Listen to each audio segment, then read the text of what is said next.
When I was 15, my boyfriend unzipped his pants, let his penis slither through the space, and said, "Touch it."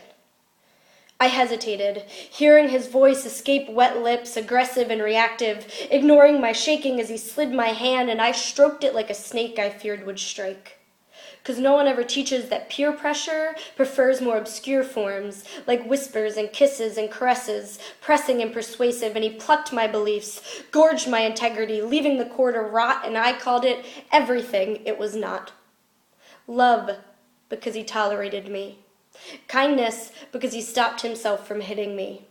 Sincerity, because he only lied not to hurt my pride, and bruises create credibility, and I only had words he used belligerently. When I was 20, I got drunk for the first time. My friend tucked me into bed, and I woke to the steadiness of his looming hands, stealing secrets and impressing their infection onto my skin. He hugged me before he left.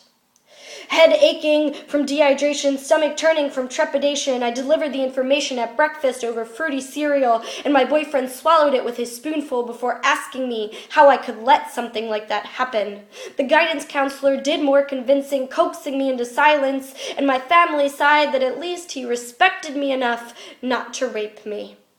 A year later, my confession found justice had an expiration. No one wants to interfere with an invisible condition, but problems like that don't disappear. Unmute your television, you'll find the same story repeating and wilting. CNN, NBC, ABC fought for the perfect angle of their tears, mourning the punishment of 5+ years and a lifetime of wearing their crime, while another young woman lives with the emptiness of having her body vandalized.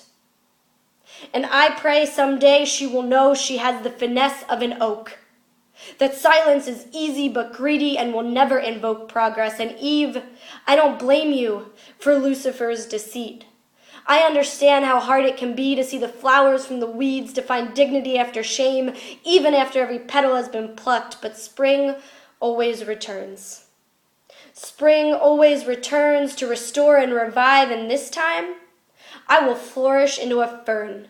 Versatile and resilient, I will cut this culture that defines my quality by what men have or haven't done to me. Lilith may have had the courage to leave, but I hope to never be so jaded. Like vacant, fractured, chaotic, or unsettled, victim is just a temporary description. It only discolors your leaves if you let it. And I will flow away from my roots, taste the brightness of each fruit, sip the summer rain again, and savor how it feels to stay in an unrestricted Eden.